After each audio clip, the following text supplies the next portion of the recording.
Hey everybody, and welcome to the Property AI Report. This is your weekly digest of all things property and AI, brought to you by me, Mal McCallion, and my co-host, good friend Matt Goddard. Matt, how are you? Awesome. It feels like we've barely been apart now. It does, yes.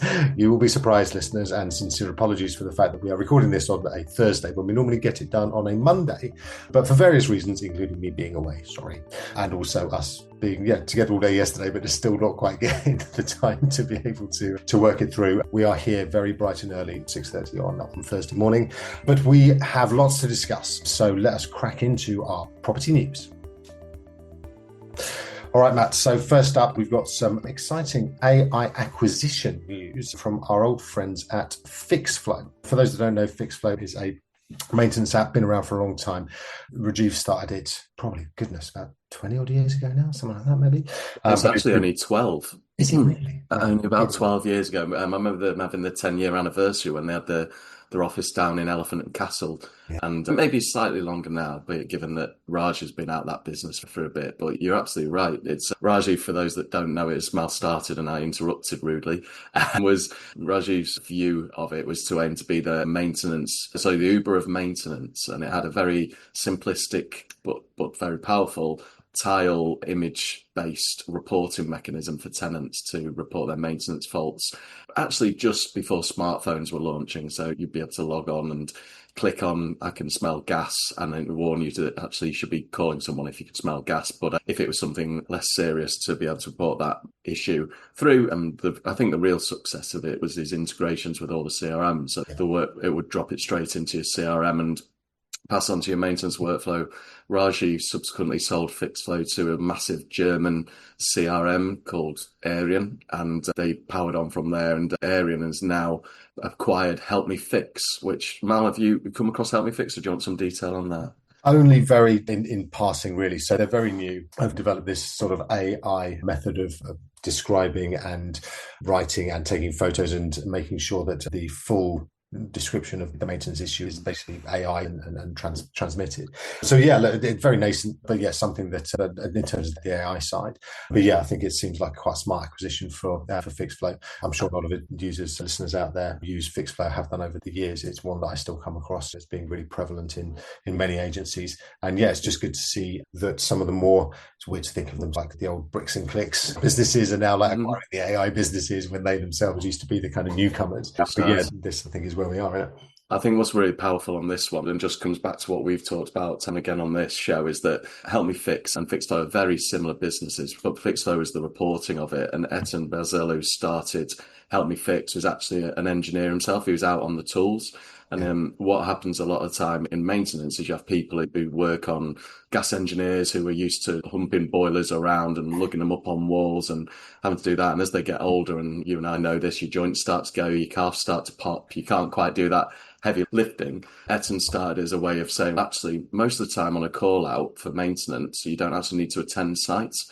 You can diagnose it over the phone, but you need to be asking the right questions. And a lot of property managers are very skilled on that.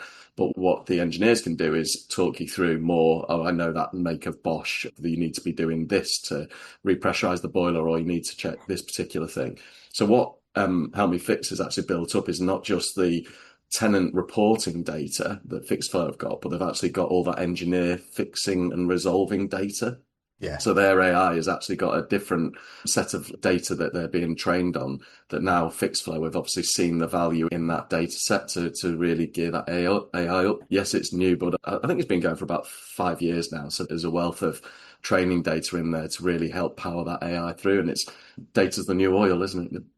100%. And like I said, I think the AI side of this, as you say, is new. But yes, the reservoir of data, and particularly the reservoir of data they're going to be able to train from Fixflo as well, I think is going to be huge, significant. It's going to make it a really powerful engine and keep it ahead of many others that are also competing in the same field. But well done them. Really good and interesting story to kick us off with. Next story, I wanted to drop in a little bit towards the rebranding side of things, and particularly focusing on the story of KFH. So Lohman's London business, or core London business, is KFH, which I think has got 60 odd branches. But it seems that Lohman are starting to to essentially bring these brands together. So Draker is one of their brands that they've got a 3-brancher in London and is now going to be co-branded with KFH with a view to essentially bringing the KFH brand as the core one going forwards. And it seems like that's going to be repeated across their other London brands. I've found this really interesting. I think it's really interesting contrast with what On the Market and Homes.com CoStar have done, where they've actually continued with the On the Market name as a portal and advertised significantly that particular brand. And I think they're now in a little bit of a holding pattern where they don't really know when to go hard at the Homes.com rebrand.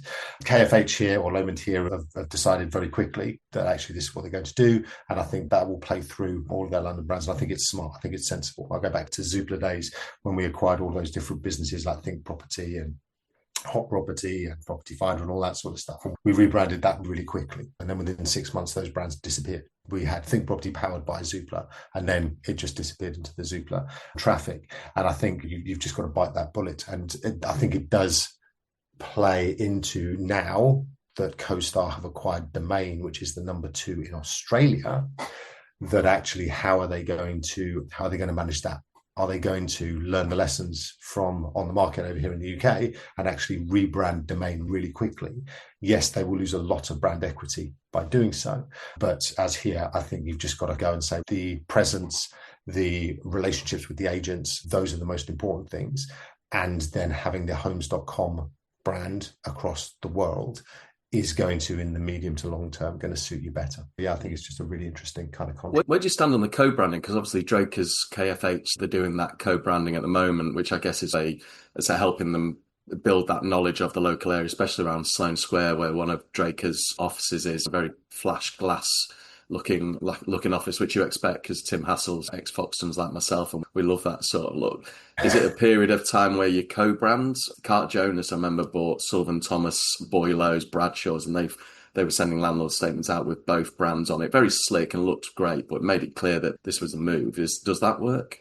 So I think what you do is you do 6 months, as KFH is doing here. You do 6 months, get people acclimatized and understanding that there is an association, and then you just bite the bullet. I think that the longer you leave it as co-branding, the more expense you've got as well. You know, getting those economies of scale of being able to just have the one brand. But yes, there is obviously a cost to this, a short-term cost. Yes, as you say, you and your ex-Foxtons mafia, is that what we call you? You can do that, yeah.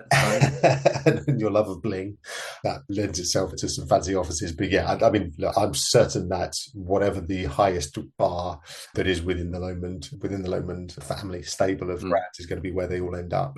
Absolutely. I wouldn't be surprised to see it changing its brand in the next sort of 6 months to a year for sure. Yeah. Well, we've seen that, and just remaining on Lomond for a moment, but they have those regional hub mega brands, don't they? So it's Miles and Bars being acquired, and they're having various new brands tucked into that. You got Brandvaughan down on the South Coast Charters. Motors, I can't remember what they're up to now, 13 or 14 big regional brands. DJ Alexander took over everything north of the Wall and rebranded all those. So the acquisitions do tend to. It'd be just interesting to see when something like Chase Evans gets pulled under that London brand. As well. Fascinating to watch because I wasn't really close to this last time all the building societies were doing a similar sort of exercise. Yeah. And it's really interesting because you go back to Countrywide, and again, we're digressing slightly, this is slightly on topic.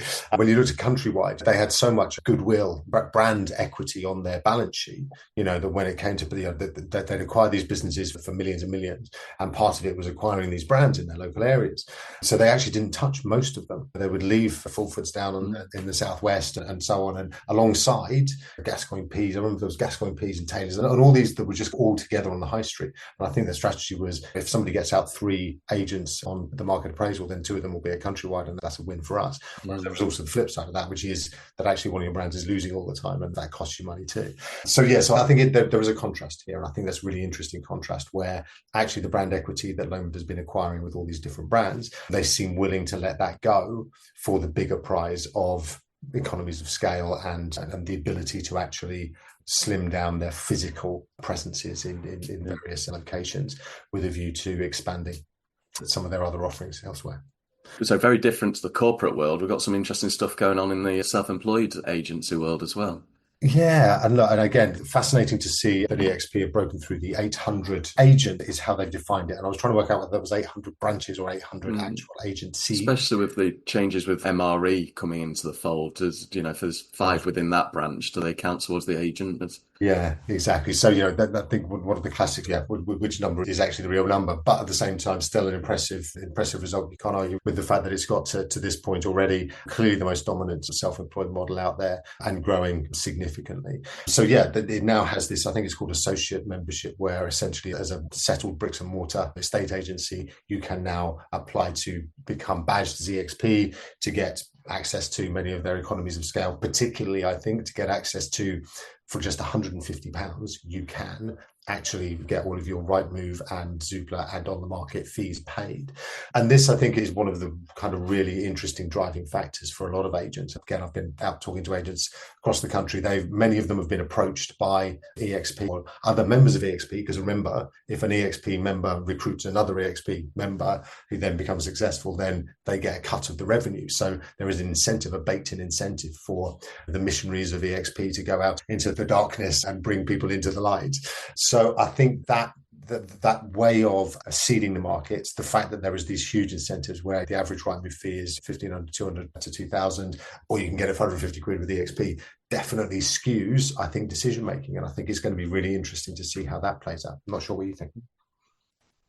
I always go back to like when I was sort of used to train people, and you're looking at just those different structures of the businesses. You've got the corporates, you've got the independents, the franchisees, and just seeing that growth for the self-employed market. It's fascinating to watch. When I was over in Australia, I was also trying to explain that sort of our structure, because over there 50% franchise and 50% independents, and the big strong corporates are really more franchises, having this other option. And that I still sometimes struggle when we're talking to self-employed, because they get the bad rep from people who almost use it as the gig culture. So it's I'm doing one job and I'm playing alongside with this. But we've seen different models within the self-employed, with Keller Williams having their centralized hubs. And okay, maybe those marketing hubs in Keller Williams isn't a great one to use as an example at the moment. But then just this week, Harding Green's made the announcement that Rob Musgrove's jumped out of corporate life and moved over from Chesterton's into that running the centralized call centre. So that'll be great to watch. Rob's a very good guy, smooth operator, knows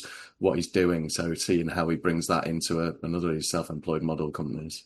Yeah, but and again, the explosion of them is Rob one of your Foxton's Mafia as well? Yeah, of course he is. That's why you brought it up, wasn't it? Absolutely, 100%. But yeah, no, absolutely. I think that there are there's little divergences now, and I think again that's a sign of healthiness within any kind of subsector of any economy. So yeah, you've got people like Movely, and you've got Harding Green, you've got Movely who are dealing with the very top end, kind of targeting the sort of Savills end of the market. You've got Harding Green very much localized around the London area. You've got all these EXPs out and about as well. So I do think that this is a sign of choice, of healthiness for agents who want to make decisions about where they want to go, as well as for consumers as well, for them being able to actually pick somebody who is that they probably know from their local area, who is willing to put themselves on the for sale boards. And we've got some great examples: Katie Poor, Simon Bradbury, those guys, and who are making a real. Because we can never pin down where you are, Mal. When you're saying around where I am, is that in the yeah. That explains that fantastic tan that you've got. I've used fantastic 3 times now. You tell it's early on a Thursday morning. Yes, this is very early.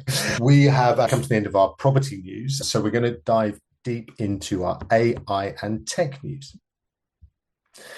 Okay, we're going to start with the news that Tropic's Claude has been piloting Claude for Chrome. So this is essentially a plugin for your Chrome browser. And you can now get Claude, one of the AI large language models, which is a really good one, to be part of that. And then you can use it to interrogate the websites that you are on. So the example that I often use, because I use it quite a lot, is if you go into an estate agent website and you want to know what the telephone number is, or you want to know like how many branches they've got, then you, instead of having to click through all these different pages, you can just basically ask Claude or ask any of the AIs. So yeah, this is another kind of big step forward, and it heralds the kind of next generation of how people are going to be using AIs, right?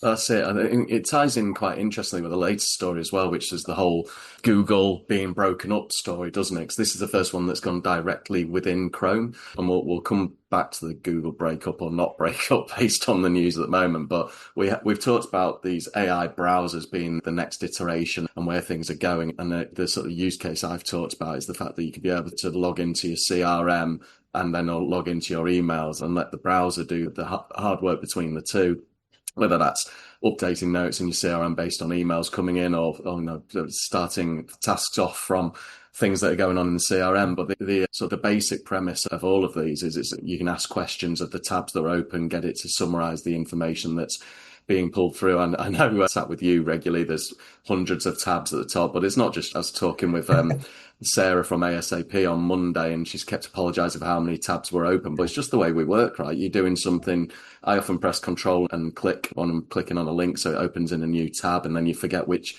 tab. And if you're using things like HubSpot, where it doesn't readily tell you at the top which tab you're looking at, it's very difficult to work out where that information's disappeared into that ether of tabs ultimately. But this is just Claude out the box, and people, you've got Claude, which is the large language model for people like you and I, and then there's Claude Code, where it's very much the agentic coding that's the term that's replacing vibe coding. And a lot of people are using Claude Code now to actually do the day-to-day tasks. And what this allows you to do is within Chrome, not having to download a new Perplexity comment or Dear, so the one you're used to dealing with, you can be directly in the browser, and you can view pages, but you can get it to view pages, click, fill forms in for you. And a lot of those actions that you do spend time on, you'll be able to just type a couple of sentences and set it off doing the task for you within that browser. So it'll be interesting to see how that runs. I've not actually got my hands on Perplexity Comet yet, but I was talking to someone yesterday who's revolutionized what they're thinking about.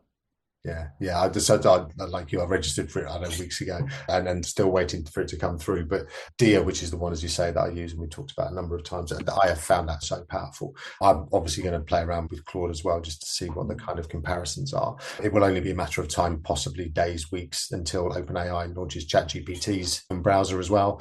And as you say, now that Google is retaining hold of Chrome, there was a court case over in the States where it may have been forced to sell it off, essentially, but now that's not the case. So now Google's retaining Chrome, then that means that everybody can now just get on with their strategies and can go, okay, we now need to compete, because there is a real risk to Chrome, probably for the first time since it came along, that actually it may be superseded by some other browsers that are coming out. So, exactly. Yes, watch this space. Plenty of stuff happening, but do go and play around with it if you can, because it's really important. It's probably worth just to wrap up there, as is that the Google situation over in the States it was an antitrust trial that had been brought against them, and as the case had worked its way through the system, there was looking at putting pressure or even a ruling that Google would have to sell Chrome off. And so there's actually, without going too nerds, there's Google Chrome that we all use, which is actually direct from Google, but they actually have a Chromium, which is an open source version of Chrome that lets anybody come along and fork it and start developing it. And a lot of Perplexity Comet is actually using that. But the antitrust trial has not gone as far as saying Google needs to break up and sell Chrome, because there's a lot of people bouncing around getting ready to buy it, wasn't there? I think Sam Altman had said he was going to put it, Perplexity were going to buy it, Sam Altman from OpenAI. I think even either Musk or Meta were going to jump in there. But the ruling has said some of the things that you and I probably don't even realize is that some of the exclusive search deals that Google has with people like Apple, where it is the default search provider on every new Apple device, some of those deals are going to have to come to an end, which then questions, will it weaken Google's dominance in terms of default search contracts? But you got to ask questions with Google's search referrals 60% down, has that already been weakened via the evolution we're going through? Yeah, no, 100%. Now, you used the word fork there and started talking about your techie stuff, didn't you? What was That's right. Sorry, I'll have another coffee and calm down. No worries. All right, next story we've got about the top Gen AI apps and products from Andreessen Horowitz, who are a big investment firm over in the States, over in Silicon Valley, who invested in many of these. But it's just really interesting. And again, we were talking just offline about how we're starting to get a little bit settled, aren't we? So some of these new consumer and other apps that are coming into play, whether that's on mobile or web, are starting to persist on these lists rather than brand new ones coming in and taking the top spot and all that sort of stuff. So yeah, I think this is now starting to build into a really settled ecosystem, isn't it? That's it. It's really stabilised. I think things to call out, as you'd expect, maybe you wouldn't expect, but ChatGPT is firmly number one. It has stabilised, so this gets produced every 6 months. So back in March, ChatGPT remains number one and stays there firmly. There's not that many new ones that pop into the list, but what is interesting is Google have got 4 of the biggest apps in there, and just the Google usage as well in terms of AI traffic. There's a little chart in it that we can share later on, but just in terms of Google's AI property traffic, Gemini is absolutely rocketed. So in May 2025, it was around about 300 million. And it's now shot up to nearly 700. So I think everything that they're releasing, and there seems to be 4 or 5 new features coming out every week. I know we this isn't Gemini either, but we talked about last week Nano Banana as both one of our key stories and also our tool of the week. And that got released with a really catchy new product title, didn't it? We'll go on. What have you got to its hand there? Really boring. Gemini 2.5 flash image. I prefer Nano Banana. Let's stick with that. But this is the one, as a recap, that was released in stealth mode with a little interesting title for it as Nano Banana. It's very much an AI Photoshop. So you can take a picture of Mal, take a picture of a t-shirt that's not bright orange, and it will update it. Or I shared on LinkedIn, there's a photo of a lady stood looking away from camera, and the prompt had been make the lady look at the camera, and that was it. It's like a phenomenal change, phenomenal picture. There was a word of warning that if you try to ask it to make too many changes, so like 13 or 14 changes in one go, it's lost its way. So it's an iterative thing, but I think you do that with Photoshop as well, don't you? You don't try change everything in a wanna. And so Google have been making those changes, dropping those. So now 4 of the biggest apps in this Horowitz report are all from Google. And I think for me, and we talked about it with the Pixel 10 launch the other week, they're really becoming the big player in the AI app space, aren't they? Yeah, I think that they are absolutely the ones to watch. I think with ChatGPT 5 launching, been a bit of a damp squib. The next Gemini 2.5 Pro is amazing, and when 3 comes out, which again could be pretty soon, I imagine it will steal a march technically on ChatGPT 5 as well. And obviously, it's got the distribution network, right? It's got the distribution network because we've all got a Google product buried somewhere on our devices, and it's also got the money because it's got an ad business that just throws cash off like it's going out of fashion. So yeah, I do think that if I was sitting in ChatGPT's seat, Sam, I would be sweating a little bit that Google is just starting to build. Coming for you. Yeah, exactly. I also interesting just on these as well to see where Grok is, because again, people may remember we spoke about Elon Musk's tantrum that he wasn't allowed to, that he thought Apple was basically downgrading anybody apart from OpenAI's ChatGPT so that nobody else could ever be number one on the App Store. So he's going to be really annoyed that on the Gen AI mobile apps from Andreessen Horowitz, he's 23rd. So he's going to have a little fit about them and blame them for the fact that which has described itself as Mecha Hitler is not finding more people to download it. Strange. No, and it's got DeepSeek, Perplexity, and Copilot all sat above it in the rankings, hasn't it? I feel a bit like a Top of the Pops type presenter, Dave Lee Travis or something, going through that list. We should have got some funky music in the background. It's only a very niche number of people listening to this. Actually, probably not. Listen, if you do know Dave Lee Travis, anyone who's listening to us, Mal, is going to still know who Dave Lee Travis is. You're in the right place. Welcome. Anybody who doesn't we'll share the AI version. We'll move on to the old grey whistle test now and really isolate ourselves. Damn.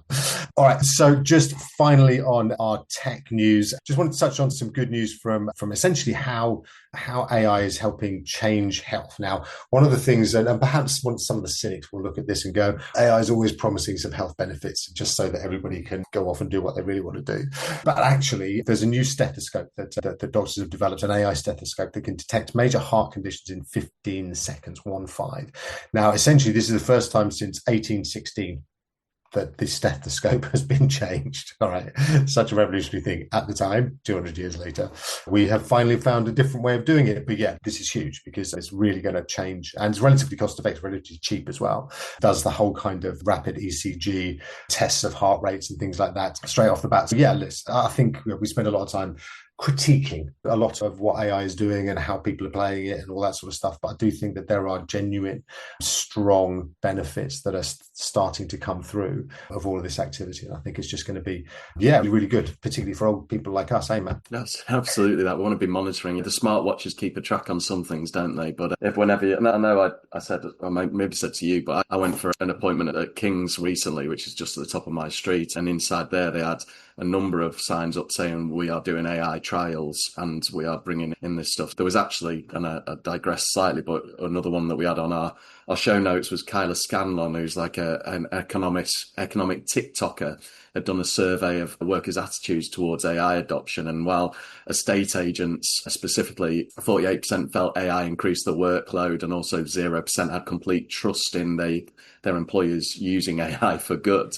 Health was at the opposite end of the spectrum, and everyone was keen on it. There was no detractors, and a lot of people seeing the benefits. I think that's because health are the ones who've been adopting machine learning and AI well before it became the mainstream like we're getting now. Yeah, exactly that. Yeah, so it's all the coding and all this kind of like the stuff that gets a lot of noise in the background. There's been a lot of kind of AlphaFold from Google has been discovering proteins and things like that just are way too complex for the human brain to work out. So yeah, this I think is going to be a really rich area of improvement.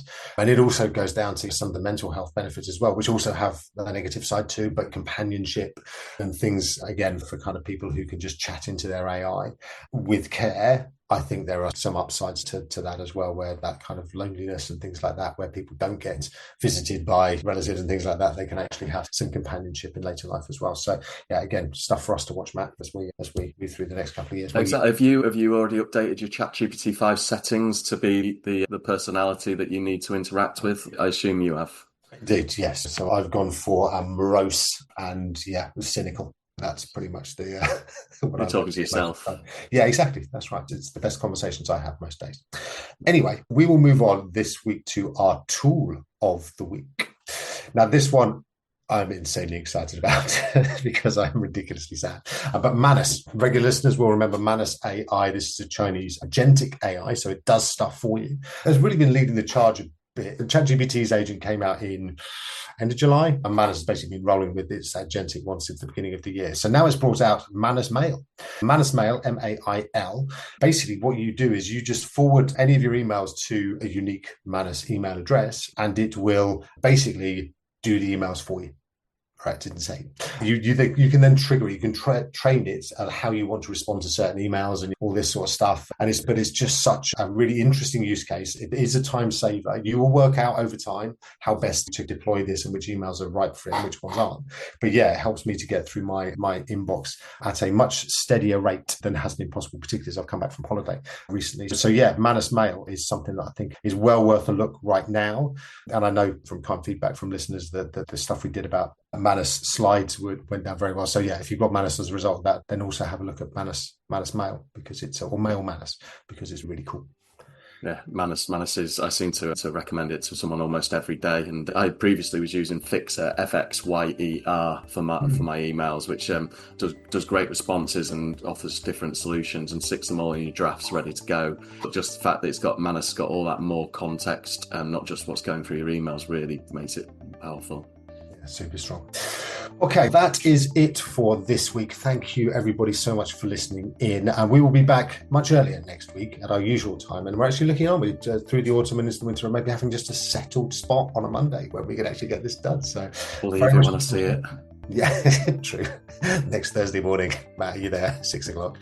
Okay, but so yes, we will try our best, guys, and thank you so much for bearing with us and for listening in. Matt, thanks so much for your insights this week. Really good to see you. Likewise, and we got through almost the whole episode without me mentioning Grimsby Town beating Man United. We did almost the entire episode until now. So no doubt the ident for this particular episode will have I'll have a Harry Haddock under my arm or something. Exactly right. All right, mate. Great to see you. Thanks again, everybody, for listening in. We will catch up with you again next week. See you then. All the best. Take care. Have a great week, everyone. Cheers.